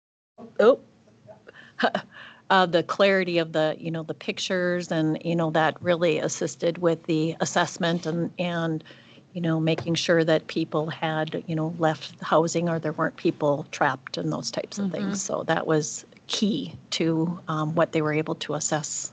Do we know, is everybody accountable? As of early this. Accounted? Accountable. Accounted for. I knew what you meant. Thanks. Yes, that is what I heard early this morning, unless were you at the meeting 8? Yep, that was early, 8 o'clock this morning. Yeah, and I don't think there's anybody that's unaccounted for. Madam Chair, Carrie, as far as getting this assessed, a disaster, is that a state issue? Is that a FEMA federal issue or? All of the above. I think there's thresholds that you have to meet and then Yes, so that's why the documentation is critical with the damage, so. All right, the other item that I have for your consideration, and I'm going to give you a little bit of backstory of why you have this before you. This is regarding the Historical Society, the new museum. This predates all but maybe one or two of you. So what has happened here is we were attempting to close out the grant funding that we had, or bonding money that we had for the museum, and this has touched, I think I'm the 4th administrator that has touched this paperwork. It's been a work in progress. We were attempting to close this out, and I think you were a part of this a year or so ago. We believed we had everything in. Then it's also at the state level. The gentleman that we had been working with has been on an extended leave, so now it's being reviewed by another individual at the state, and he was looking for documentation. So as the final payment was, the museum was requesting the final payment on this funding. They asked for a resolution back from 2020 of what authorized what it says in here, that we were authorized as the fiscal agent, as the county, and we were in good standing. So I asked for what language the state needed, and as you will probably note in this resolution, it's all in past tense because it happened in the past, but in order to close out this grant, they did request this resolution. One note is that after I provided this for the board packet, I got another message yesterday morning about the time we were in finance, asking for an additional whereas, which I have now added. You do not have, but I have. Oh, she's got it up there. So that last whereas was an addition after it went into the board packet. It's basically they asked that the titles of the individuals in the past that were authorized to sign on behalf of the county and the Historic Museum be included. So I did include that in the Does that updated resolution. say the former or present or current chair and administrator? I just said generally and made it all past tense and asked and had him review it at the state before I brought it before you to make sure that we have the right language in here to make sure that we can close out this grant once and for all. How many dollars are they holding back to close out? What is It's it? 40-some thousand roughly in there. So this, where it says county board chair was authorized, was and is?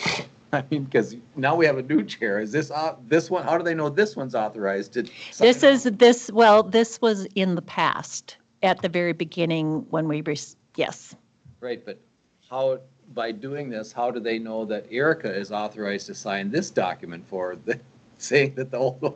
Oh. That's how silly it is, in my opinion. It's like. Well, I didn't think that deeply about it, so.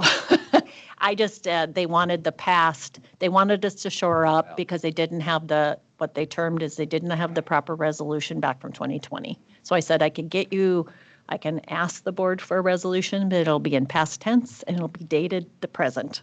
So they said that was acceptable. So we want a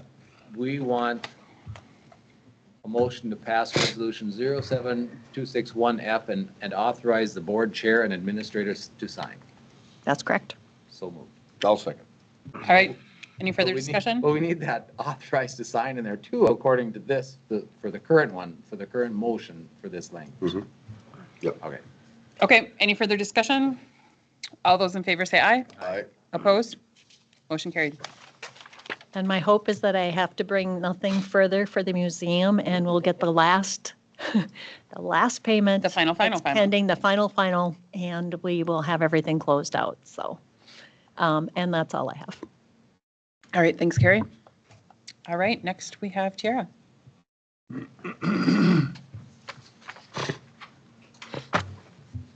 Good morning. Good morning. I have one item before all of you. It is a job description for the transit coordinator. So when job descriptions were originally approved for the transit department, this was missed. This was found during the review maintenance phase this year. So bringing it forward. Now it did go through the transit committee as well. I'll make a motion to approve the job description for the transit coordinator. Second. All right, I have a motion, a second. Any further discussion? All those in favor say aye. Aye. Opposed? Motion carried. Thank you. Thanks, Tara. All right, Steve. Morning, Madam Chair, board members, Gary, Peggy. I have a few things. Pardon? You look different than you were on screen. I got a few things this morning. One of them, a couple meetings ago, there's a resolution that specified that the county could charge out-of-county waste 2 times of what we charge in county. And at that, the meeting minutes were completed at the last meeting, the minutes reflected it was just for demo only, whereas resolution talked about demo and municipal solid waste. And so there should be some clarification. Madam Chair, we talked about this in our subcommittee meeting, and we recommended adding the all. So we wanted all of it, whether it was construction demolition or the mixed municipal solid waste. Yep. So this amendment, or this resolution just updates that to include all. Correct. Okay. I'll make a motion to approve 1D. Second. All right, any further discussion? All those in favor say aye. Aye. Opposed? Thank Motion you. carried. Second item is a capital purchase request to buy a scissor lift. We've talked about this in committee for a few years, and we looked for a used one, and we found one in Fargo. And we'd like to move forward and purchase that. Do we need a motion on that? $22,000. So about 5,000. Oh, good, go ahead. Madam Chair, I'll move to approve the capital purchase request for the lift. I'll second. Do we want to include the price? 22,000. Yes, please include the price. In your motion? All right, we have a motion in a second. Madam And- Chair? Yep. I'd like to, on the condition that this is a shared piece of equipment. correct? Yes. Yeah, it is. I mean, I would hope that we share it and don't charge fees for an afternoon use for changing bulbs over at highway or just, Vice versa? yes. Yeah, it's clearly the understanding that it's going to be used as a county piece of equipment. How do you do you just put it on a trailer? It's designed, you can Drive it. take a forklift or a payloader with forks and lift it up and put it on a trailer. As far as You can on-site, drive it outside. the drive landfill it. will drive it from the transfer station down to the MRF if we need to. Yeah. And we But must- highway, you wouldn't drive it. highway. We must have a trailer that it would drive on at highway, don't we? Yeah, and we have some out at the transfer station too. Some low. That's not a problem.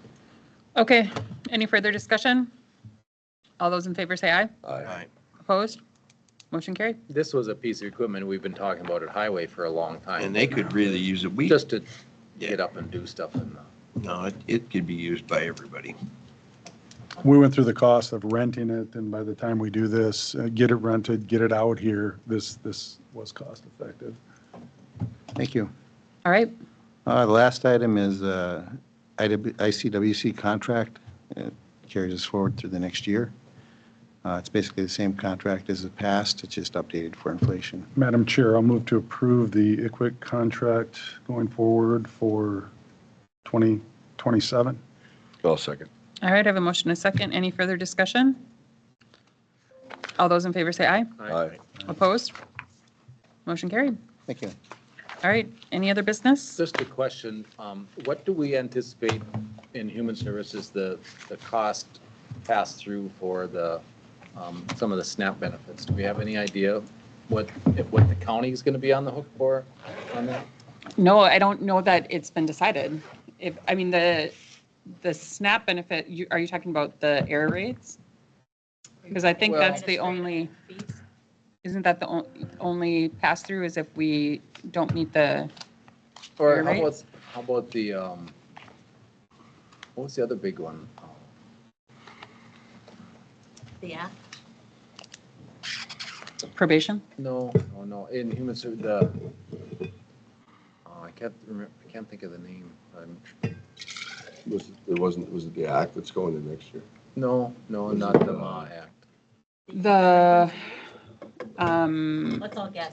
Well, let's just say, can we, look at all those pass-throughs, be interesting to know what we're looking at for dollar amounts. so I think the one thing that is going to be significant for Medicaid is they now have to renew every 6 months instead of every year. Right. So we're basically going to be doubling their workload, essentially, because they're now, and they're also going to have to, there's the work requirements, they're going to have to check them.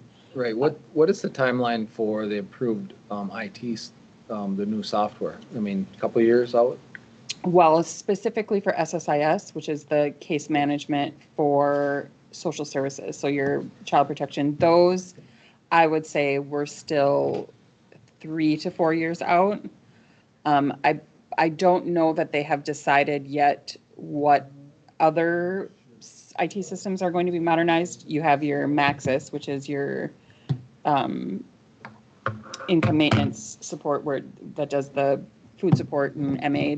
That one needs to be updated, as does Prism, which is the child support.